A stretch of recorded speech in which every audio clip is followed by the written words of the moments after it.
welcome to the science community stage. We are going to have Sonya up in a second, and she's going to be teaching us Klingon. So, can we put a round of applause for her?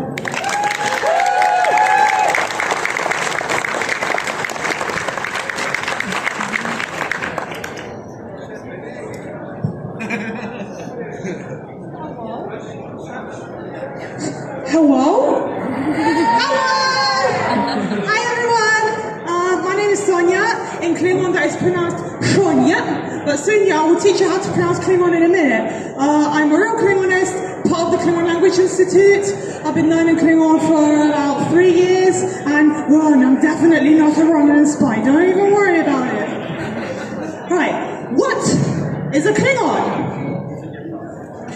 Everybody here knows what a Klingon is. But what is the Klingon language? A Klingon is a constructed language, and a constructed language is a language that has been specifically invented and planned out beforehand, and that is in contrast, of course, with a natural language like English that kind of evolved over time without any particular planning. Now, Klingon was made for the original Star Trek films. That is because in Star Trek the motion picture, right, we obviously see these wonderful, handsome, scary Klingons. And the filmmakers were like, alright, aliens on an alien ship. Well, they're not going to be speaking English, are they? We don't want them to speak English, that'd be weird. We want them to make alien sounds. We want them to have some sort of alien speech. But the good news is, right, the Star Trek filmmakers were ginormous nerds. And they could have made the actors like make some random noises like right? But that's not good enough for us Star Trek fans, is it? We're nerds, we want good quality. We want these alien sounds to sound as much of a real language as possible. So then one guy was like, hang on, we can make these guys sound as much of a language as possible by making it into an actual language. Isn't that crazy? So they hired this wonderful, handsome man called Dr. Mark Cochrane to create the Klingon language. He's a very cool dude. Now then, this is the time where I can teach you how to pronounce the Klingon language. This is a really fun part, okay? These letters in blue, they pretty much sound like what you'd expect them to sound like. An A sounds like A, B sounds like B, and so on. These purple letters are really interesting. First of all, they're capital letters. But they're not just capital, right? They're not just there to look sexy, all right? Even though capital letters are indeed very sexy.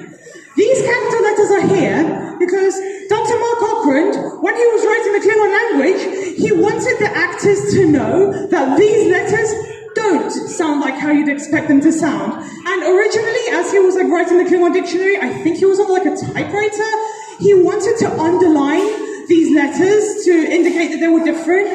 But it was kind of a massive pain in the ass to constantly underline it. Well, I mean, I don't know how a typewriter works, but I can imagine, like, constantly, like, underline, pain in the ass. So instead, he did a very smart thing, just made them capital. And he just made them look incredibly wonderful in the process. So, this letter, this is called a DI. And it's pronounced like a D, except that your tongue is shoved all the way to the back of your throat. So instead of duh, it sounds kind of like duh, right? Everyone get that? Right, I want you to repeat after me in 3, well, not in 3. First of all, shove your tongue all the way to the back of your throat. Has everyone done that? Right? Ready? 3, 2, 1. Everyone say die. Die. Wonderful. And yes, I did just tell. Yes, we just said we did in fact say die, but you know what that is? In fact, very Klingon. Moving on to this letter. This is called a hi.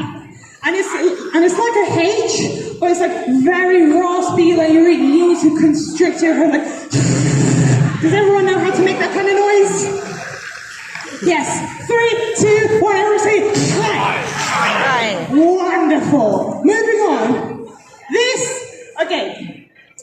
This letter and this letter are not in fact fact the same letters. This is a lowercase L, this is an uppercase I. Such pain. But you know, if it's not painful, it's not Klingon. So this is an I. It's pronounced I, sometimes E, but mostly I. So in 3, 2, 1, I want to say it. 3, 2, 1. It. Wonderful. Right. This is a capital Q, and it's pronounced K, like that. So a bit like a H, but like also like shorter. So in 3, 2, 1. Beautiful. This is an S. This is my favourite letter, mostly because my name begins with an S. So, it's pronounced like an S, except, like with the D, shove your tongue all the way to the back of your throat. So instead of S, it sounds like okay? So, on the count of 3, everyone say try. 3, 2, 1. Try. Beautiful.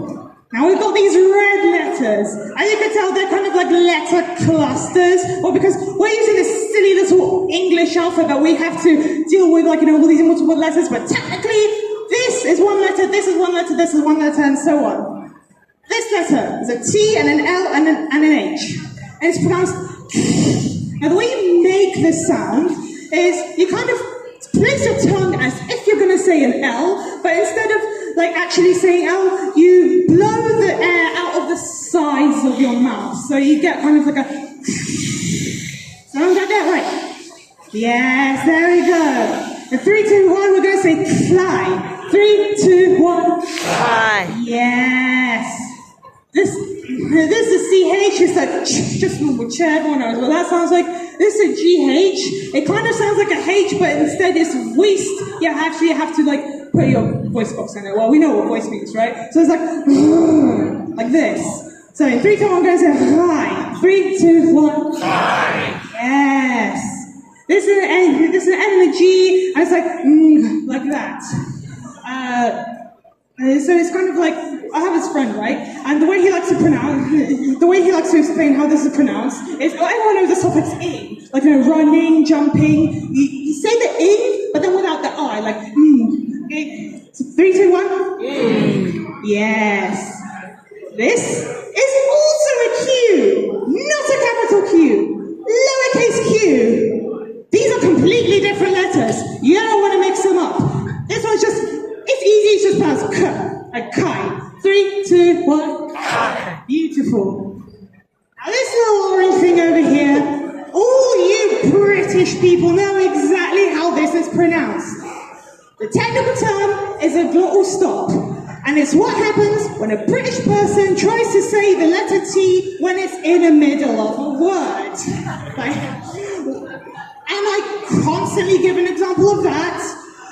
And in case anyone here is not British, first of all, why? Second of all, it's also heard in a word like uh-oh. Like, you know, a little skip over, uh-oh, like that. It's called a glottal stop, and, well, you can't really pronounce. It's difficult to pronounce on its own.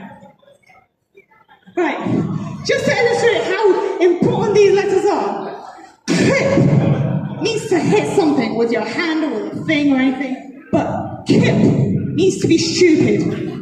You don't want to mix these up.